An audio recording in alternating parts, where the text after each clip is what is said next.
Hace poco más de 2000 años, en este lugar sucedió algo extraordinario, algo que la ciencia no comprende y que ha tocado el corazón de millones de personas. Sígame y le contaré otra asombrosa historia.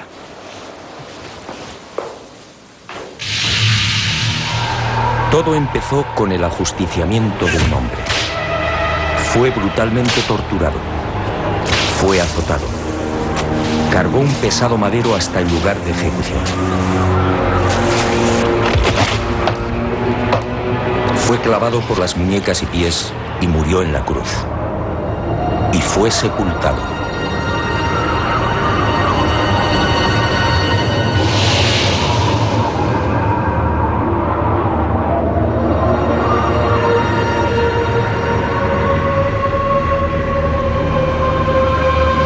Y sus restos fueron envueltos en un lienzo de lino.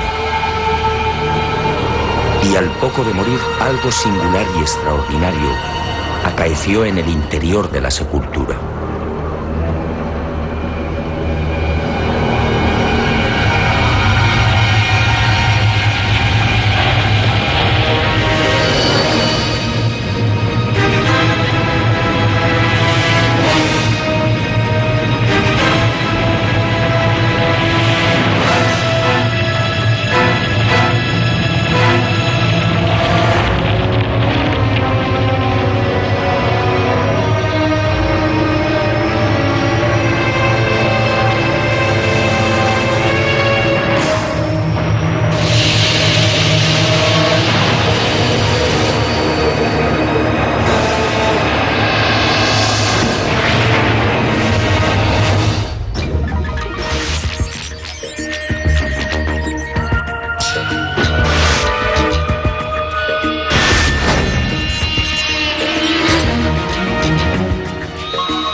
Poco de morir, en efecto, algo singular y extraordinario acaeció en la sepultura.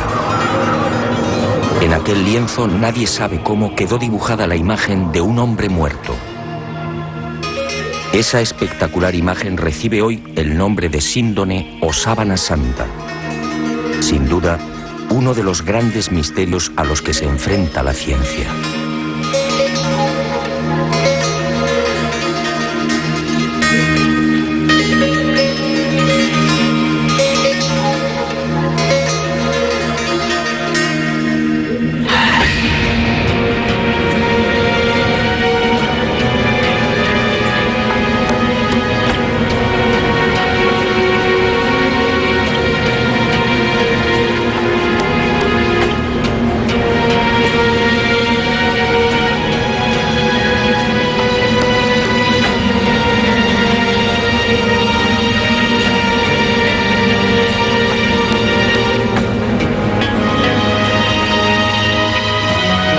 Tras aquel enigmático y trascendental suceso que los creyentes en Jesús de Nazaret identifican con la resurrección, el lienzo de lino desaparece y se ve envuelto en toda clase de leyendas y rumores.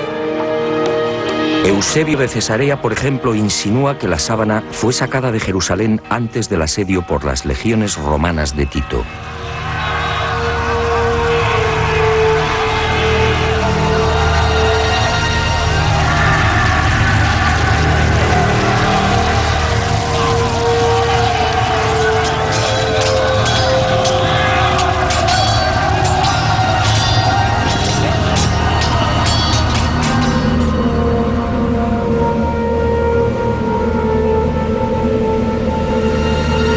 Los discípulos del maestro pudieron ocultarla en la ciudad de Pela, al este del Jordán. Los evangelios apócrifos, en cambio, señalan otro destino y narran la historia de un rey sirio, Abgar, enfermo de lepra, que al saber de los prodigios de Jesús le ruega que lo cure.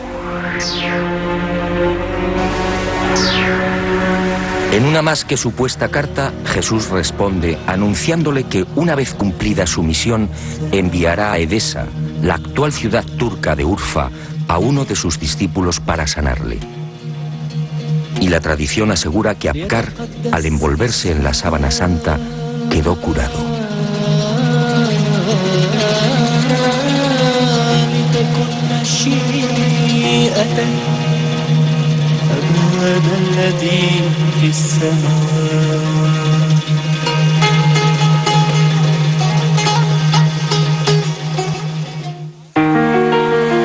Al margen de estas leyendas, lo que parece más probable es que el lienzo terminara saliendo de Jerusalén por simples razones de seguridad.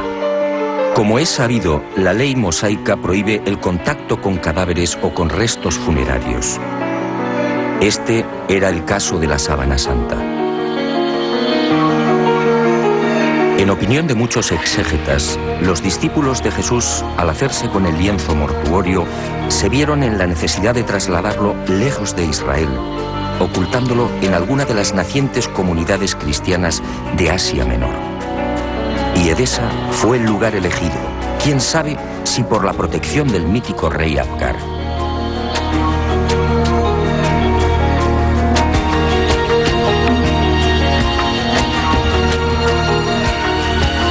Esa misma leyenda asegura que uno de los hijos de Abgar V, al hacerse con el poder, retornó al paganismo, persiguiendo a los cristianos de Edesa. Y la sábana fue escondida en el interior de la muralla, sobre la puerta occidental. Después, durante siglos, silencio. Y en el año 525, al fin, una nueva pista. Cuentan las crónicas que en esa fecha Eulalio, obispo de Edesa, tuvo un sueño. Y en él, una mujer le señaló el lugar donde se hallaba escondida la sábana. Al retirar los ladrillos de la muralla, el obispo, en efecto, encontró el lienzo. Desde entonces, la imagen del hombre muerto fue expuesta y venerada en Edesa.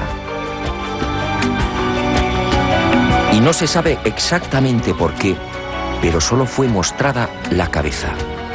Esta imagen recibiría el nombre de Mandilion, una imagen que inspiró sin duda a infinidad de artistas bizantinos y medievales.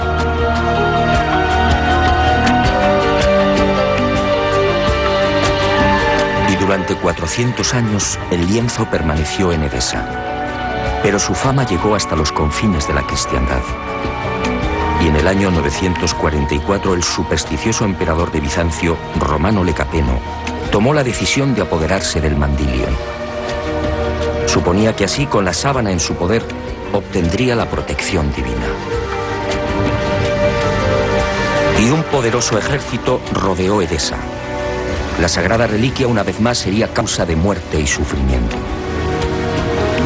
Finalmente, Edesa se rindió y el Mandilion entró triunfante en Constantinopla. Era el 16 de agosto del 944. Allí, en la iglesia de Santa María de Blanquernas, fue expuesta a los fieles todos los viernes. Robert de Clary, soldado y cronista de la mal llamada Cuarta Cruzada, dejó testimonio de ello. Había en Constantinopla, entre otros, un monasterio que se llamaba Nuestra Señora Santa María de Blanquernas, donde se conservaban las síndones en que nuestro Señor fue envuelto, que cada viernes se mostraba vertical, de modo que se podía ver bien la figura de nuestro Señor. Y de nuevo la guerra y el fanatismo religioso silenciaron el ya arduo peregrinaje de la sábana. En la noche del 9 al 10 de abril de 1204, los cristianos atacan Constantinopla. La ciudad arde y la síndone desaparece. No existen documentos que certifiquen su nuevo destino y los nuevos propietarios, pero todo señala a los caballeros templarios como los custodios del lienzo, al menos durante un siglo. No es ningún secreto que la Orden del Temple se funda, entre otras razones, para tratar de reconquistar Tierra Santa y, sobre todo, para poner a salvo determinados símbolos y objetos religiosos. Entre los más importantes, el cáliz de la Última Cena, el Arca de la Alianza y, sobre todo, la Sábana Santa.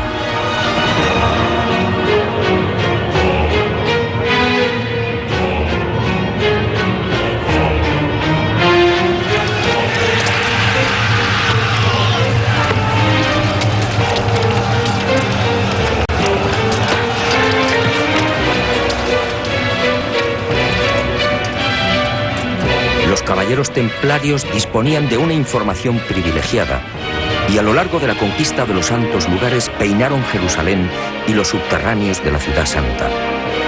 En especial, los túneles y cámaras secretos de lo que fue el primero y segundo templos de Salomón. ¿Encontraron lo que buscaban? En mi opinión, nunca hallaron el Santo Grial o el Arca, pero sí la Sábana Santa.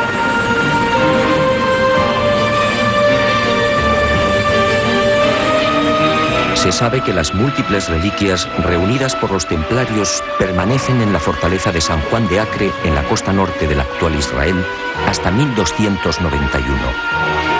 Desde allí viajan a Chipre, Marsella, Besançon y París. ¿Pudo la Sábana Santa seguir ese itinerario? Es muy probable.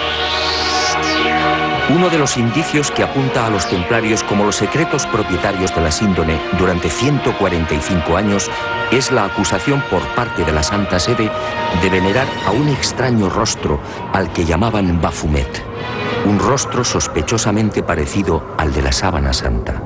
Esta, entre otras, sería la causa de la persecución y encarcelamiento de la poderosa orden templaria. En la noche del 6 de octubre de 1307, pocas horas antes de la caída de la cúpula templaria, un carro abandona la fortaleza del Temple en las afueras de París. El hombre que lo conduce se protege con una sábana. Los soldados de Felipe IV el Hermoso registran la carga de paja, pero no encuentran nada. Y la síndone que protege al conductor es puesta a buen recaudo. 7 años después, en 1314, Jacques de Molay, gran maestre de la orden templaria, y Godofredo de Charny, su lugarteniente y comendador de Normandía, son quemados vivos en una pequeña isla del Sena. La Sábana Santa sigue sin aparecer, pero sería por poco tiempo. En 1349, 42 años después de la caída del Temple, por orden del Papa Clemente V y del suceso del carro, otro Godofredo de Charny, señor de Lirey, saca a la luz el lienzo con la imagen del hombre muerto. Parece claro que ambos Godofredos de Charny eran parientes. ¿Pudo quedar la sábana en poder del segundo señor de Lirey? Es lógico, ya que la síndone se encuentra bajo su protección.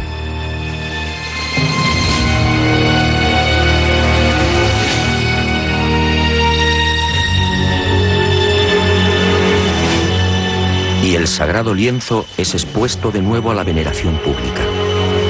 Pero el azaroso peregrinaje de la síndone no ha terminado.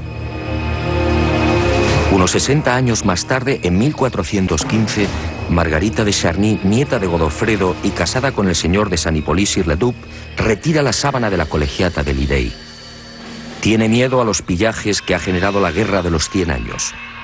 Y el lienzo es trasladado al castillo de San Hippolyte. Al enviudar, la pésima situación económica de Margarita le obliga a exponer la sábana, obteniendo así algunos dineros.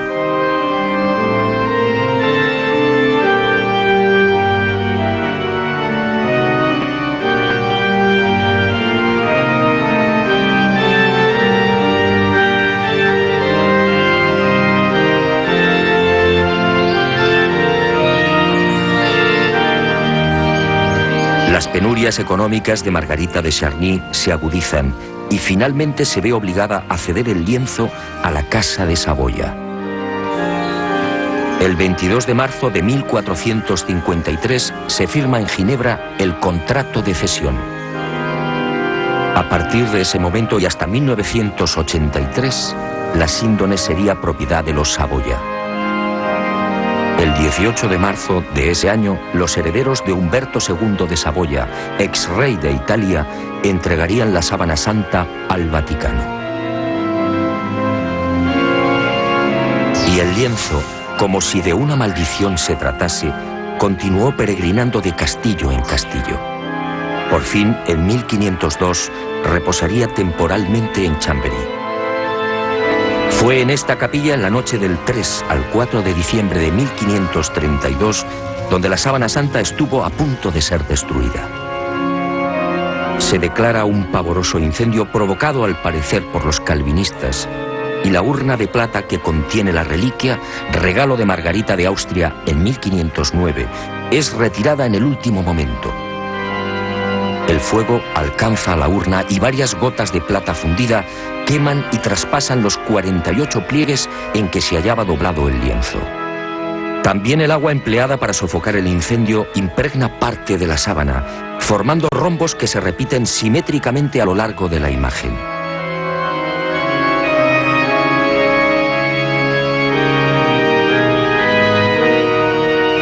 Y las monjas clarisas de Chamberí remiendan los desperfectos y cosen un forro en la parte posterior del lienzo.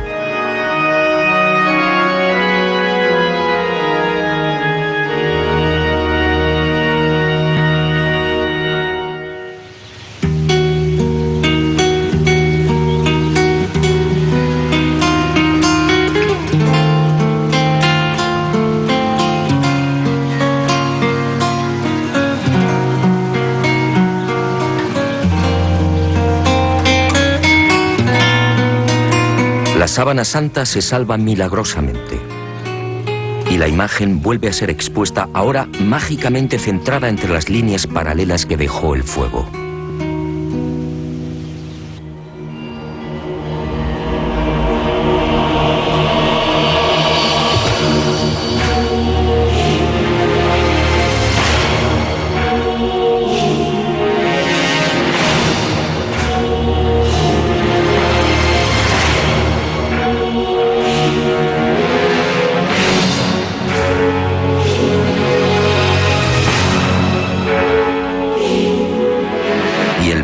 De la síndone toca a su fin. En 1578 se declara una epidemia de peste en Milán. San Carlos Borromeo, entonces cardenal de la ciudad italiana, hace una solemne promesa. Si desaparece la peste, caminará hasta Chamberí arrodillándose ante la síndone. La epidemia remite y el cardenal se dirige a Francia. Pero la Casa de Saboya, propietaria de la reliquia, se apiada de Carlos Borromeo y para evitar que cruce los Alpes traslada la sábana santa a mitad de camino entre Milán y Chamberí. Y el 8 de octubre de ese histórico 1578, el lienzo ingresa en la Catedral de Turín. Un siglo después, en 1694, pasaría a la capilla diseñada por Guarini y allí ha permanecido hasta nuestros días.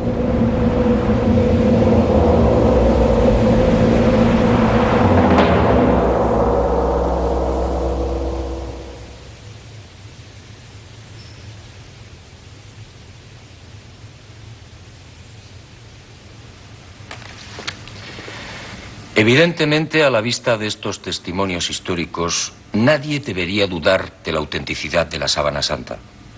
Aún así, en septiembre de 1988, una noticia conmocionó al mundo. El carbono 14 arrojó una datación sorprendente. El tejido analizado, según dijeron, era medieval. Y los científicos situaron la época de su elaboración entre los años 1260 y 1390. Esto, de ser cierto, significa sencillamente que la imagen del hombre muerto es una falsificación. Y los medios de comunicación, con una lamentable falta de rigor, propagaron el suceso. De inmediato, otros científicos reaccionaron, poniendo en tela de juicio la bondad del carbono 14. Poco a poco salieron a la luz hasta 26 irregularidades en los procesos de datación efectuados por los 3 laboratorios. Y se habló incluso de complot. Pero la prensa ignoró esta segunda parte. Naturalmente, las fechas obtenidas por el carbono 14 indignaron a historiadores y científicos que llevaban más de 20 años dedicados al estudio de la síndone. Repasemos algunas de estas investigaciones.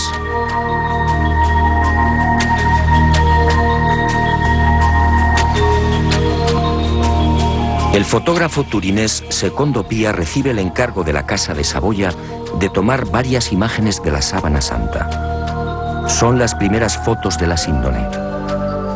Al revelar las enormes placas, el fotógrafo queda perplejo. Los negativos en realidad son un positivo. Y el mundo contempla por primera vez el auténtico rostro y la imagen real del hombre muerto. La síndone, por tanto, es un negativo fotográfico. ¿Había fotógrafos en los siglos XIII y XIV? Un primer grupo de expertos examina la síndone y toma muestras de los hilos de lino. Nuevas sorpresas. No hay pintura, tintes ni pigmentos. Nadie se explica la formación de la imagen. El profesor Raes del Instituto de Tecnología Textil de Gante analiza estos hilillos y descubre con el microscopio la presencia de fibras de algodón. En Europa no se tejió el algodón hasta finales del siglo XV. La síndone, además, fue tejida a mano y con una textura denominada espina de pescado, una modalidad que llegaría al viejo continente en ese mismo siglo XV. El lienzo, en definitiva, según Gilbert Raes, es idéntico a los confeccionados en el Medio Oriente en el siglo I. Y surge otra inevitable pregunta. ¿Cómo se las ingenió el falsificador de los siglos XIII o XIV para introducir en la urdimbre unas fibras de algodón todavía desconocidas en Europa? Médicos y antropólogos examinan también la figura del hombre muerto. Lo que ven les llena de admiración. Aquel varón de claro perfil caucásico fue un atleta. Altura 1,81 metros. Perímetro de la caja torácica 99 centímetros. Longitud de las piernas 94 centímetros. Extremidades superiores 82 centímetros. Altura de los hombros, medida entre los puntos acromiales, 45 centímetros. Perímetro máximo de las rodillas, 42 centímetros. Peso total, alrededor de 80 kilos. Peso aproximado del cerebro, 1.492 gramos. Rostro estrecho, con rasgos semíticos. Raza blanca. En suma, un ejemplar casi perfecto de una extraordinaria belleza.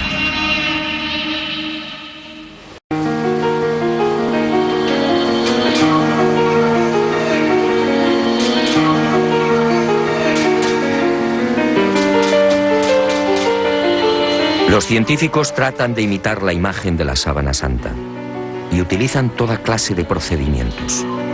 Pinturas, soluciones acuosas, calcos sobre cadáveres e impresión al fuego. Los resultados, como es fácil apreciar en estas copias, son decepcionantes.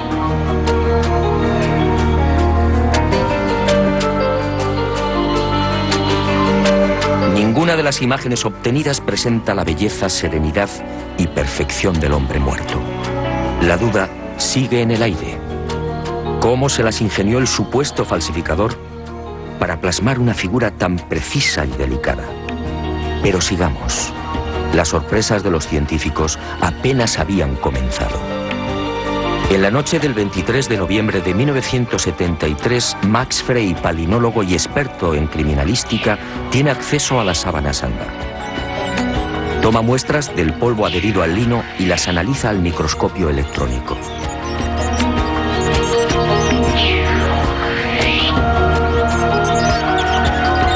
Entre los hilos del tejido fueron apareciendo ejemplares de polen de plantas típicamente palestinas. La asuera fue una de las primeras. Después llegaron otros pólenes de la flora halofita que creció en el Negev y en los estratos sedimentarios del lago de Genezaret hace 2000 años. Plantas hoy extinguidas cuyos pólenes fueron arrastrados por los vientos hasta la ciudad de Jerusalén. Y allí quedaron prisioneros entre los hilos de la síndone.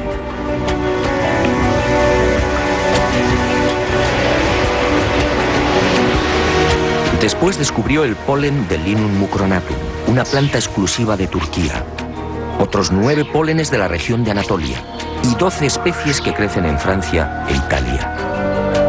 En total 22 pólenes que certificaban el peregrinaje de la Sábana Santa por Israel, Edesa, Constantinopla, Francia e Italia. En otras palabras, lo que ya sabíamos por la historia. Y vuelvo a preguntarme, si la síndone hace 2000 años recibió el polen de plantas de Israel, ¿cómo se las arregló el falsificador de los siglos XIII o XIV para obtener un polen ya extinguido? ¿Cómo pudo seleccionarlos si el microscopio no estaba inventado?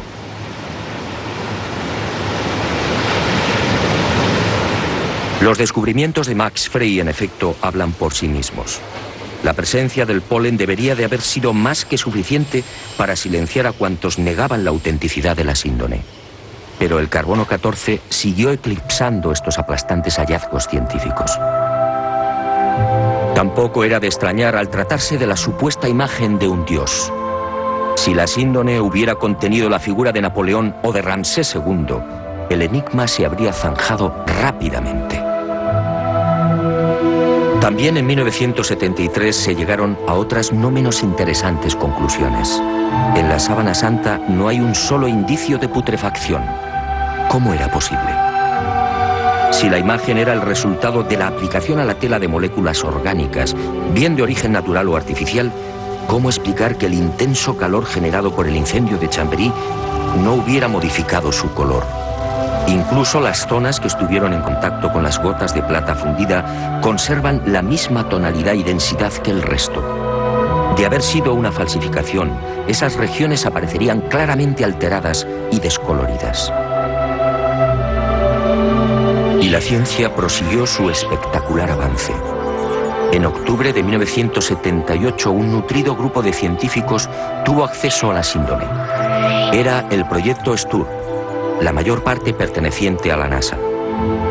Y la Sábana Santa fue sometida a una minuciosa y amplísima batería de experimentos científicos. Los resultados, una vez más, impresionaron a los especialistas. Veamos algunos de ellos. En la imagen del hombre muerto se observan numerosos coágulos, manchas y reguerillos de sangre. Pues bien, nadie logró explicar por qué esos coágulos aparecen intactos y con los bordes perfectamente definidos. Si aceptaban la hipótesis del robo del cadáver, dichas manchas tendrían que haber sufrido las lógicas roturas y desflecados. Al introducir un escáner entre el lienzo y el forro cosido por las monjas clarisas de Chambéry, se observó que la sangre había penetrado también en el reverso del lienzo. Aquella sangre era del grupo AB, muy común entre los judíos. Las diferentes analíticas y pruebas hematoscópicas demostraron la presencia en la imagen de sangre venosa y arterial, así como de la albúmina del suero sanguíneo. Y el veredicto del carbono 14 quedó nuevamente en ridículo. ¿Qué falsificador de los siglos XIII o XIV tenía la capacidad para aislar y distinguir el grupo AB o la sangre venosa del arterial? Como es sabido, mucho después, en el siglo XVI, el español Miguel Servet fue condenado a la hoguera por asegurar, entre otras cosas, que la sangre circulaba. Y los científicos volvieron a comprobar lo que ya se sabía: ni rastro de pintura ni de pigmentación alguna. Aquel supuesto falsificador efectivamente tuvo que ser un genio. Otra de las sorpresas llegó al explorar los hilos. En este tipo de tejido, cada hilillo está integrado por unas 200 fibras. Vistas al microscopio parecen cañas de bambú. Pues bien, De esas 200 fibras, solo 2 o 3, las más superficiales, aparecían chamuscadas. Solo 2 o 3 eran las responsables de la formación de la imagen. En un primer momento, los científicos atribuyeron el abrasamiento de las hebras superficiales a una misteriosa y desconocida radiación. Una energía intensa y brevísima.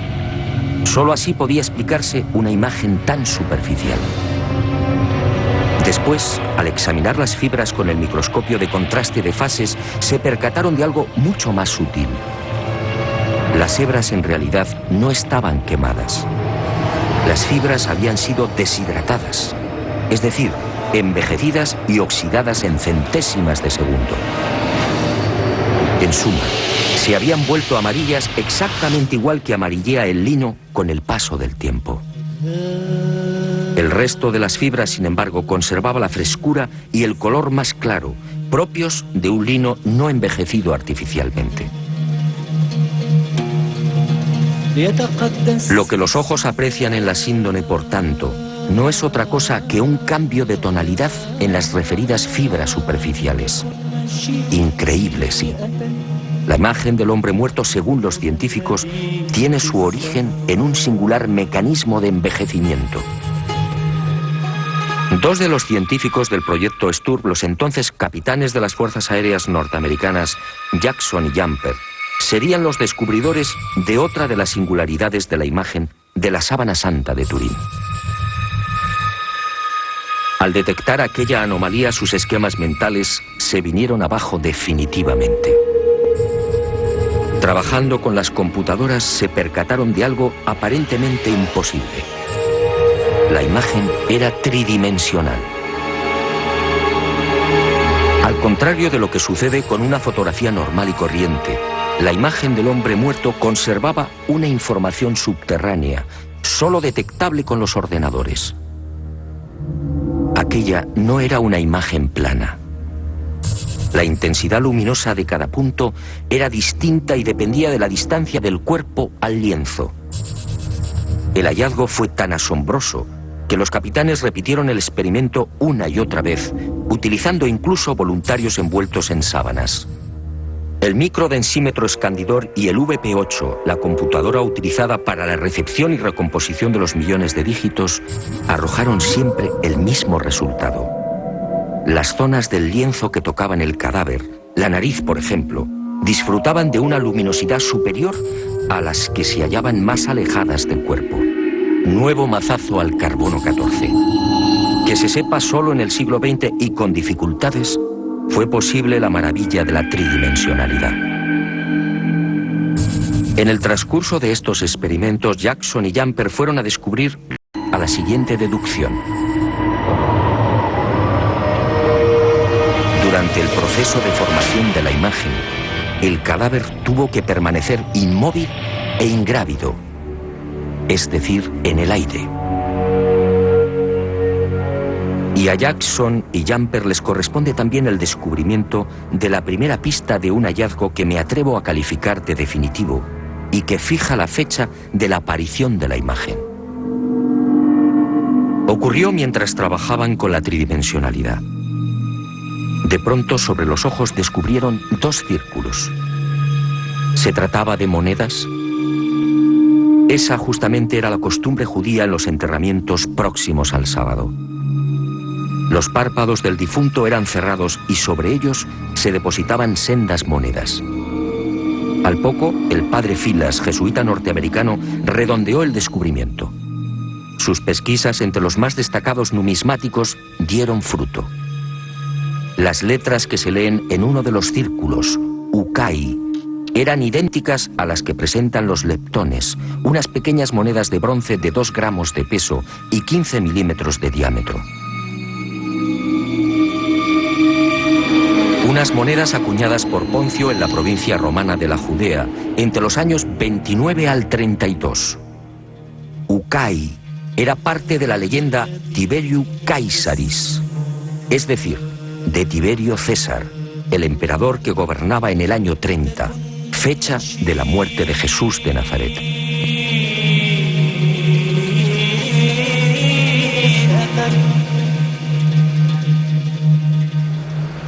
Como hemos visto, hay argumentos y pruebas científicas que demuestran sobradamente la autenticidad de la sábana santa. Alguien hace 2000 años, en aquel sepulcro, manipuló el tiempo e hizo desaparecer el cadáver. Una medida tan respetuosa como inteligente. ¿Imagina usted lo que habría sucedido si la humanidad hubiera conservado los huesos de Jesús de Nazaret?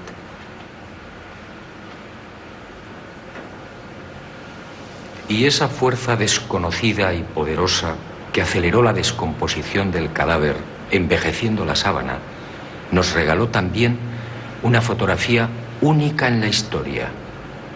Una imagen que recuerda el horror padecido por aquel hombre. Sígame y se lo mostraré. Ah, y una advertencia. Quizá lo que se dispone a ver y escuchar no sea de su agrado. Pero esa fue la verdad. También la medicina investigó la imagen del hombre muerto. Y lo que halló causó pavor entre traumatólogos, internistas, forenses y anatomistas. Examinemos paso a paso aquella pasión y muerte. Cercana a la medianoche del jueves al viernes, aquel hombre se retiró a lo más frondoso del olivar. Y una profunda angustia lo clavó a tierra. El fortísimo estrés y quizá el miedo provocaron un singular fenómeno en su piel, la hematidrosis, un sudor sanguíneo que empezó a debilitarlo.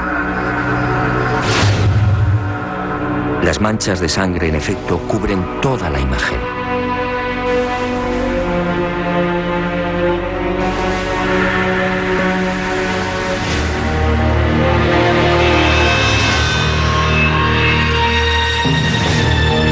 Y al estudiar el rostro, los médicos descubrieron otro detalle aterrador.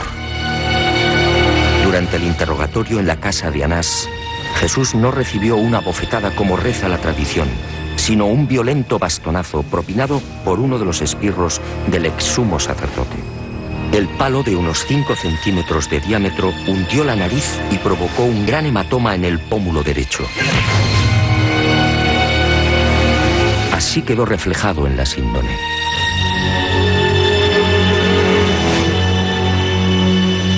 Pero lo peor estaba por llegar. Al examinar las imágenes frontal y dorsal, patólogos y forenses palidecieron. Aquel hombre había sido flagelado brutalmente.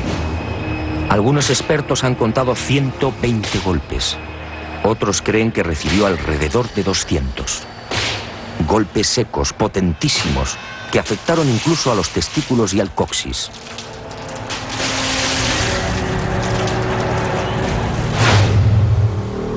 Golpes diabólicamente estudiados que no afectaron a la zona del corazón, evitando así la muerte prematura del reo. El mapa de los azotes no precisa de mayores comentarios. Los médicos no se explican cómo pudo sobrevivir. Coronación de espinas.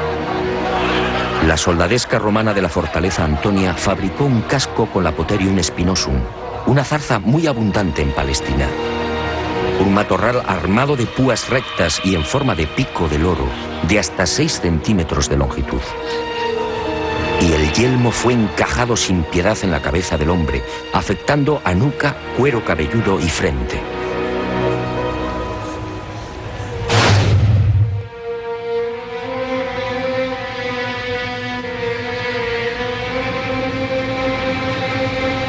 La hemorragia y el dolor fueron igualmente intensísimos.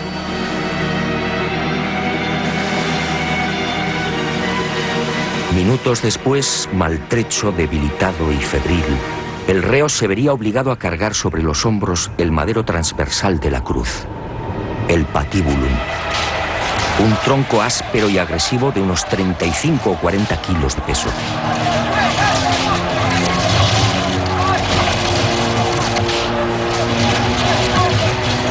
Fue amarrado con una cuerda que, a su vez, tras rodear el tobillo, lo vinculó a los 2 terroristas que lo acompañaban hasta el lugar de ejecución.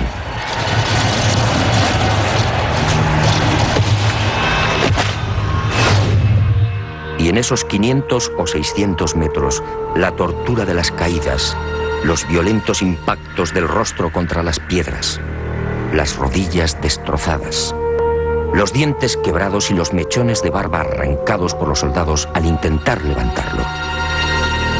La imagen de la sábana santa es fría y certera.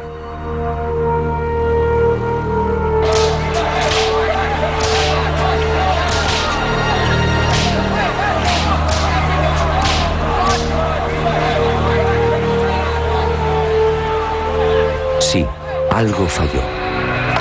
Según los médicos, el largo clavo de hierro de unos 20 o 25 centímetros utilizado para clavar una de las muñecas debió tropezar con un nudo y fue retirado y martilleado de nuevo.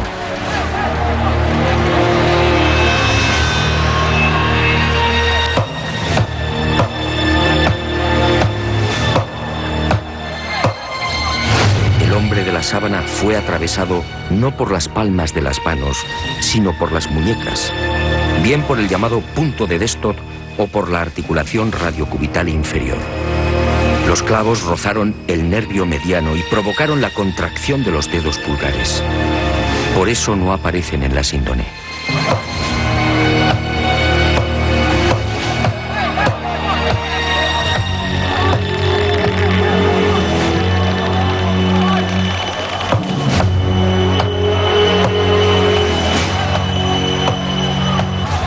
Con el tercer clavo, según los médicos, no hubo problemas.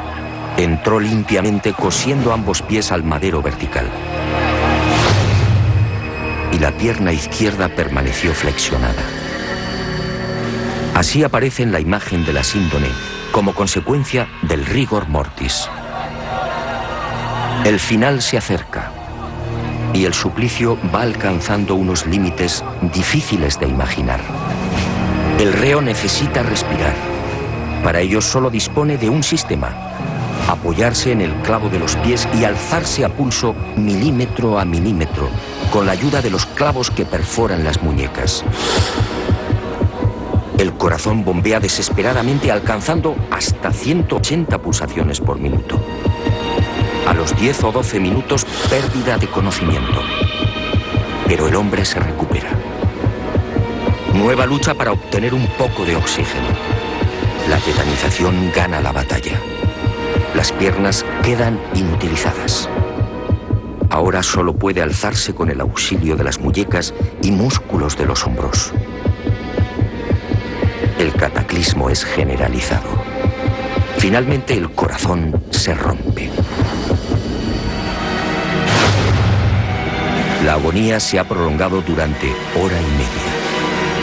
La medicina perpleja sigue muda.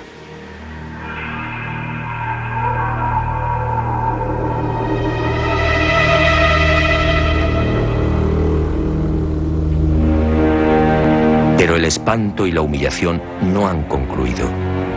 Uno de los soldados alancea el costado derecho del crucificado. Los médicos exploran la síndone y se muestran de acuerdo. Al recibir la lanzada, el hombre ya estaba muerto.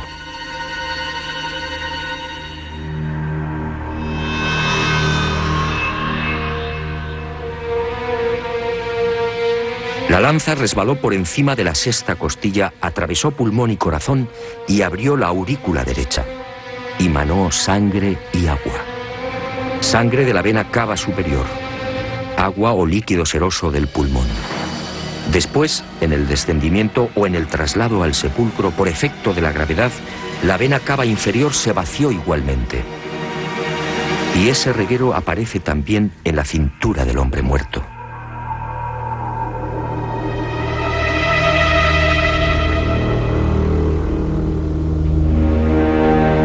Y llegamos a una de las preguntas clave.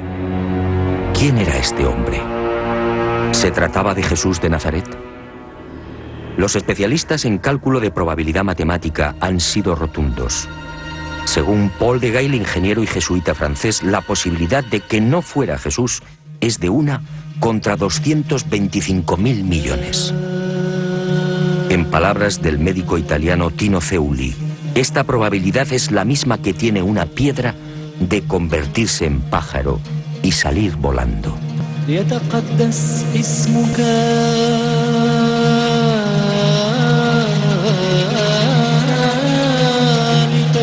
Efectivamente, esta imagen solo puede ser la del hombre que fue torturado y crucificado en Palestina hace 2000 años. Jesús de Nazaret. Y ahí surge una nueva y escalofriante posibilidad. Algún día, a no tardar, la ciencia estará en condiciones de extraer de la sangre de la Sábana Santa una muestra de ADN. Entonces el mundo podría asistir a la clonación de aquel hombre muerto.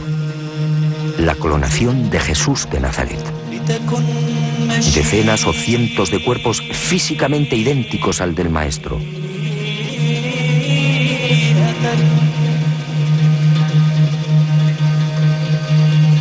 Y desde algunos sectores de la Iglesia se han alzado voces de advertencia.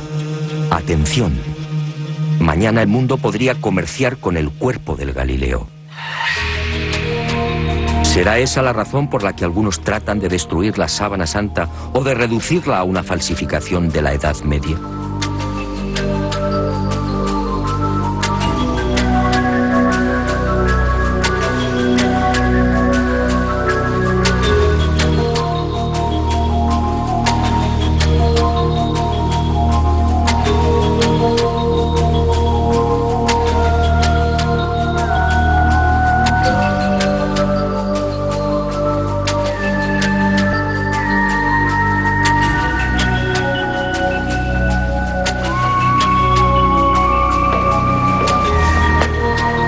Ahora lo sé. Jesús de Nazaret, mi Dios y Creador, se guardó un as en la manga. Un as para los escépticos, el as de la resurrección. Algo que felizmente también le pasará a usted.